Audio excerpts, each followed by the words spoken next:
Okay, YouTubers, space detectives, space geeks, and pareidolia police. Today we are looking at this image from Sol 1450, mass camera taken by the Curiosity Rover, which has recently been fixed.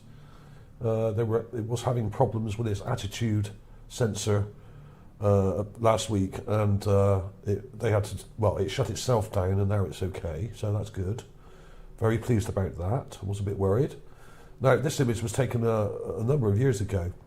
But it was brought to my attention, before I go any further, this was brought to my attention by a researcher called Sarah Runcie. Now, I have looked at this area before, but I never spotted what she spotted. She has a very good, keen eye, very good researcher, Sarah, and I'm just going to show you her post first, and then I'm going to show you my clips that I've done of it, which are very, very similar, of course, because they are there in the image. And this was posted on the Facebook group, which I then shared on my Facebook group. There's a link to it here. Now, if you want a link to this, there will be links to this stuff in the description. Okay, so you can check it out with a full credit to Sarah as well, and links to her stuff on Facebook and everything else. Okay, so. There we are, there we have it. What does it look like? It looks like an alien peering or peeking from behind a rock. What else can I say? When I saw this, I thought, no, it can't be. And I went in and checked it myself. I went to the Gigapan. I've got the Gigapan up here. Here's the original image, and the Gigapan is here. This one's by Keith Laney. This is a really nice Gigapan. Really clear and crisp, lots of detail. But this is another one of these buttes on the Mars in Gale Crater. And basically you zoom right into this rock here, which is almost right at the edge of the Gigapan, and there it is. There it is. Let's go full screen a second. There we are. Let's go in close. So I haven't added this. This is definitely in the image, okay? You can see it there. Okay, so that's where you need to look. Pretty simple one, this. I'm not going to spend too long on this one. Here we have it in my graphic software for a bit of a closer look. Now, what I've done here is exactly the same as Sarah has done on her clip. I've taken a clip of the raw image and I've enlarged it so we can see it a bit closer. So it's basically a zoomed in clip. And here it is. And I've actually colour filtered mine a bit because these images are very brownish, and Mars isn't really that reddish brown colour completely. All the images are filtered by NASA with an orange filter. And to remove that, what I do is a thing called fade correction or automatic colour correction, one or the other. Sometimes fade correction is a bit harsh, and everything goes blue. We don't want everything to go blue. But basically what we have, if you look at my cursor on the right, we have a head coming round, like this. Okay. It's pretty self-explanatory. You can actually see, if you look in real close, let's go in really close here, even in the raw image here, let's go right in, if it will let me. And you can see what looks like the two eyes, one here and one here. The nose. The chin. And if you look really carefully, you can see a shadow going across there like a mouth. It's there.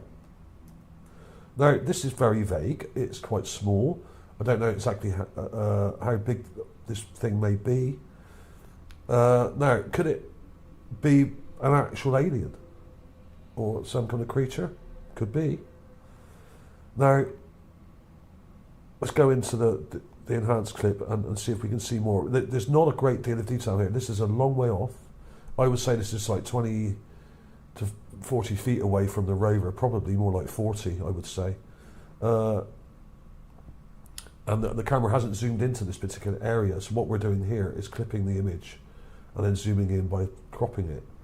And when you do that, you don't get a lot of detail because the camera isn't really focused on this at all.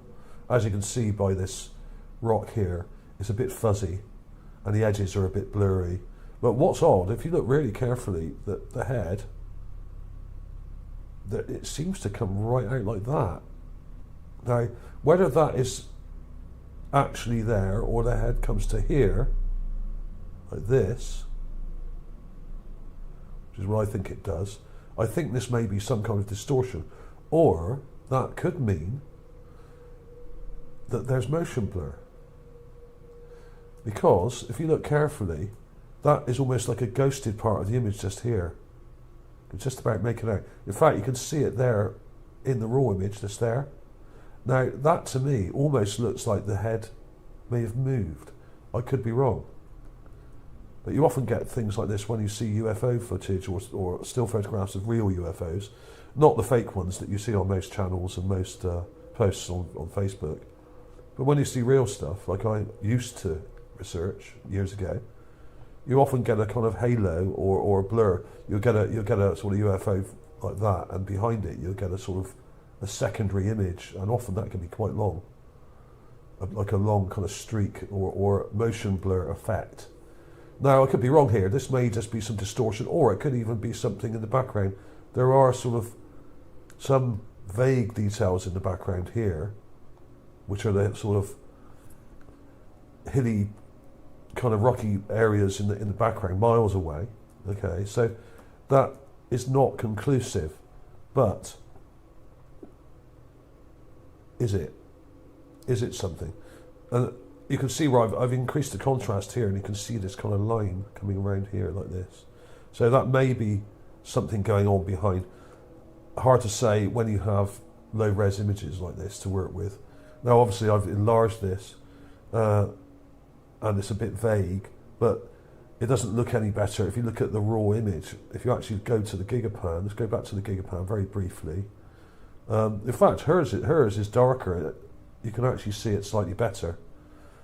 Sarah's version of it here, she's done hers darker than I've done. Mine's much brighter, so you're losing some of the shadow, but you can actually see that shape there. But that may actually be the shape of it. It may not be motion blur at all. And here you can see these kind of blurry background details here, which are miles away. That's probably 3 miles away there in the background.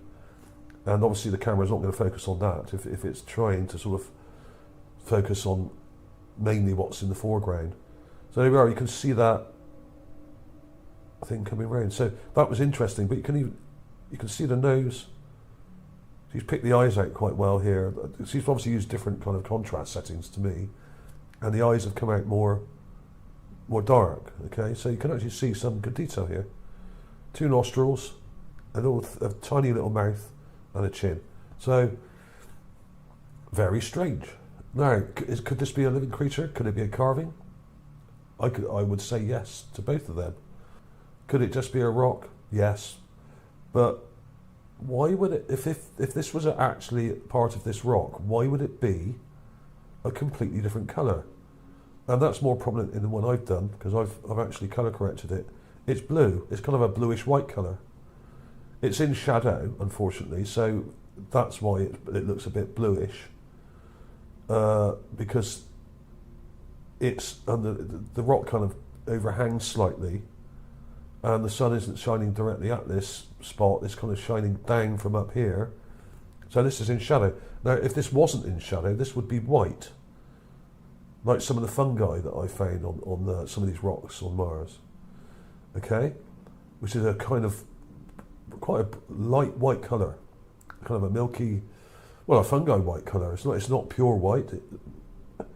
You could argue there's no such thing as a pure white colour in anything. I mean, if you look at most plants that are white, or even flowers, they've usually got a hint of blue or yellow or something in there. So there we are. I mean, could it be fungi that's growing on this? Possibly. But why would it be shaped just like the face of some kind of weird little chihuahua-looking alien? Why would it? Why would it have a mouth like this?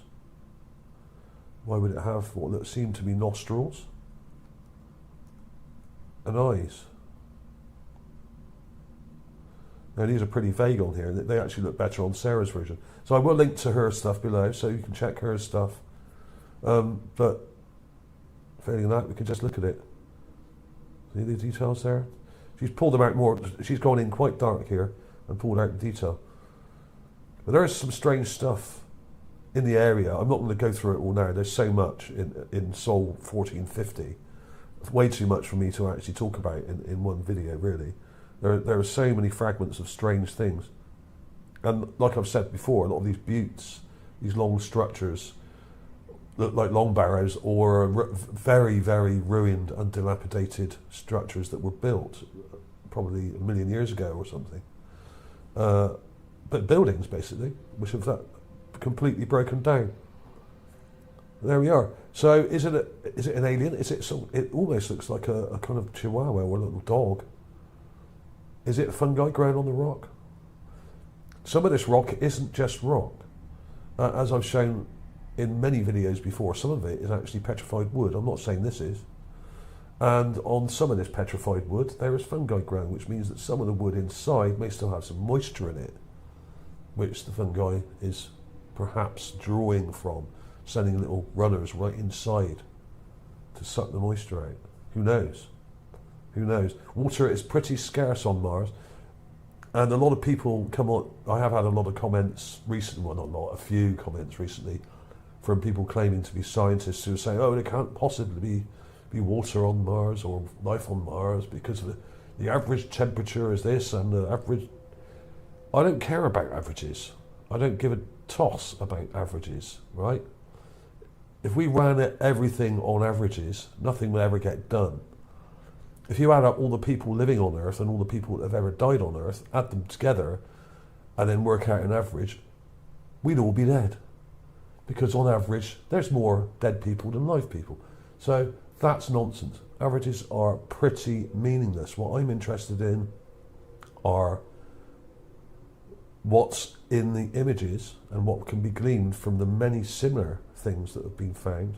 Not only carvings, but things like fungi, statues, weapons like tanks, vehicles like boats, pyramids, buildings, ruins, fragments of buildings, all over the place.